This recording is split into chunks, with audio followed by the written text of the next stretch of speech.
what are all these things? Well, all through Matthew 24, you can see this is clearly tribulational things, right? Like you got, what is it, verse 13, but he that shall endure unto the end, the same shall be saved. Okay, well, me and you don't have to endure anything to get salvation, right? It's a gift. It's the death, burial, and resurrection. Jesus Christ came, paid the price, all that stuff, the gospel, right? We don't have to endure anything. Now, should we suffer with Christ? Yeah, we've read that before on here, 2 Timothy 2.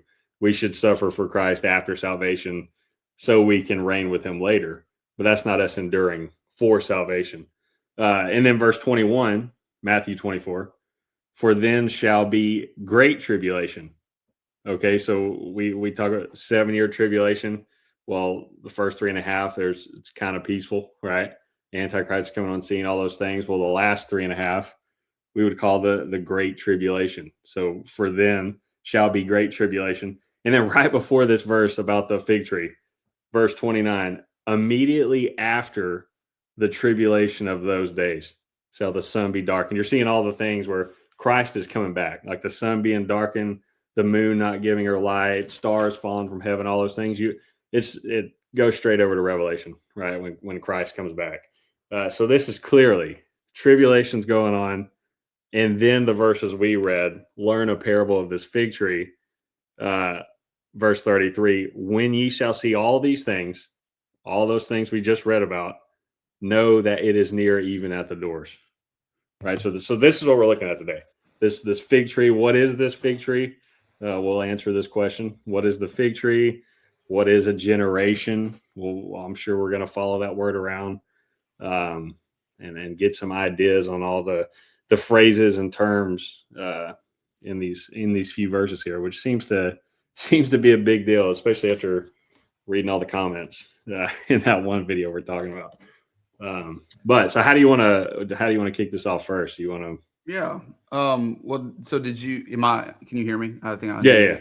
Okay. I didn't know if you were unmuted, so I kept talking. Yeah, I was about to unmute a couple times, and then okay. we're good now. And I wanted to say that we actually, Big Cow, talking to the listener, they're not supposed to know when we record these. That's like a weird podcast rule I've learned. But we've gotten to where we record ours well in advance, not well in advance, but several days in advance. We used to always record like the night or two before, like late at night. We've gotten to where we record on the weekend before that Friday. It's like almost a week in advance. But this is not one of those weeks because we've been busy. Yeah. So I'm just saying all that to say that these listeners need to know we are real coffee people. When my wife is slinging beans in there late at night on a weeknight. Oh, yeah. We drink coffee when we go to bed. That's how much we love coffee. Yes. I'm so proud of her. She's doing good. Anyway, yeah. So, yeah, that's important that you laid out, the context of all that, because it's the book of Matthew, and obviously Matthew 24, like you said, verse 13. There's an enduring process. This is tribulational. And so it goes back to what we said some last episode, when we get to, which we didn't read, but later on in the chapter when it talks about no man knoweth the day or hour. Well, this is dealing with stuff that happens at, just like the book of Revelation is around the day of the Lord, which is the tribulation and the tribulation is a part of the day of the Lord, the way that the word of God lays it out in Revelation. You know what I mean? Like it's technically not a part of the day of the Lord, but it's that, Revelation 1, when it gives that threefold diagram or outline, the things that were, are, and shall be, I think is maybe Ecclesiastes, I'm quoting, but whatever it is in Revelation 1. So the tribulation is a part of that because it's just like we've said before, the rapture and the second coming, they're not the same thing, but really the rapture is just the first part of the second coming. Like it's a twofold, deal, whatever. So, but yeah, so like this is not dealing with, because we're going to tie all this back into the rapture. Like the reason why me and Big Kai are even interested in this subject matter so much is because we're not like the listener doesn't need to hear us say all this because we're wondering when the tribulation's coming. We actually don't care. We just want to know, like, we're more interested in the rapture's coming because the rapture's coming before the tribulation. And obviously a lot of the comments are a pre-trib position is so rare today. Yeah. But that doesn't, like, somebody has asked me before, they're like, does it worry you that most people don't agree? And I'm like, no, gosh, no, that gives me comfort. That gives me comfort when most of the world, even though if they're believers, when most of the people don't. I mean, do we believe that there's a great falling away or not? So no, that doesn't make me uncomfortable that most people don't agree with a pre-trib rapture. But so because me and Big Cow are pre-trib, so if we say this, so this is the order of end time stuff. It's the rapture, then it's the 7-year tribulation, then it's the second coming into the millennium. Okay, so if all this context is tribulation, and we're about to put parameters and time frames on how far away that could be, and the day of the Lord, the return of Christ, which I believe Matthew, the day or hour reference is talking about, because it's talking about tribulation, all that. If we're saying, okay, that's this far away, at least, or there's a cutoff point for that, then we're also saying there's a cutoff point for the rapture, because the rapture precedes those things. So though the context of Matthew 24 is not talking about the rapture, like let's say that we say, okay, because of this fig tree thing and because of the time frame that the Bible lays out a generation is, we think a cutoff point for the second advent in the tribulation is bam. Okay, well then we can subtract time actually to get to the rapture, so it speeds it up even that much more. And so,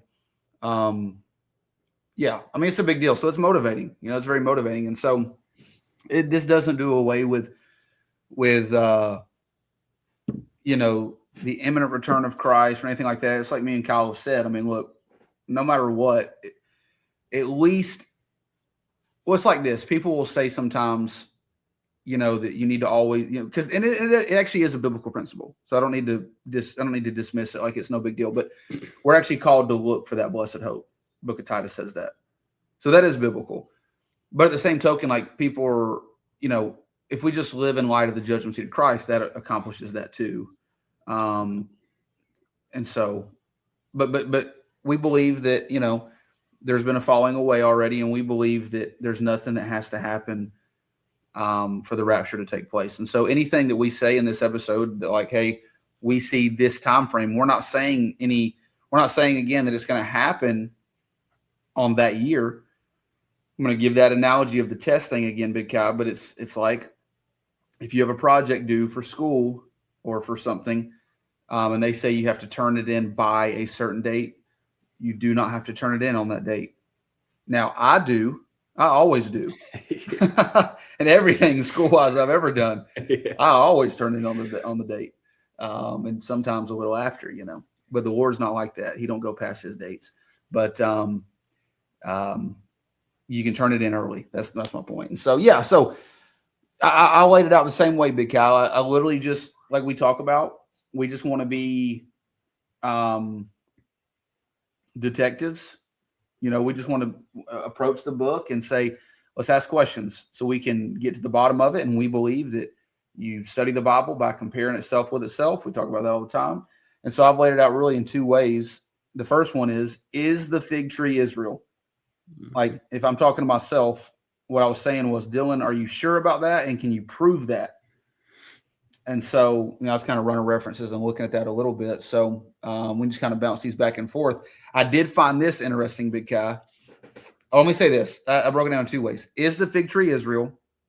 And then secondly, if it is, we establish that, okay, then how long is a generation? Yeah. Because, again, what this passage is saying, if the first answer is yes, if the fig tree is Israel, then what we have is, what it's saying is that when Israel began to show forth leaves, what does that mean? Well, it begins to be in some way no longer dead and bringing some type of fruit. Okay. Well, a nation that was not a nation pre-1948 became a nation again, and that's never happened again. And that's a pretty good indicator for, hey, that's pretty fruitful. And the reason why I think that that's also what that's referencing when it says it begins to bud or whatever the word is there, bring forth leaves and all that. The reason I think that is because it's not like Israel is going to start thriving before the rapture. That's not the same thing. The reason why I say that is because it's the time of Jacob's trouble. And so there's not going to be, like, I've heard people say, oh, this is like, they're going to be fruitful to the point of like peace. And so they're like, as long as Israel's fighting, the rapture is not.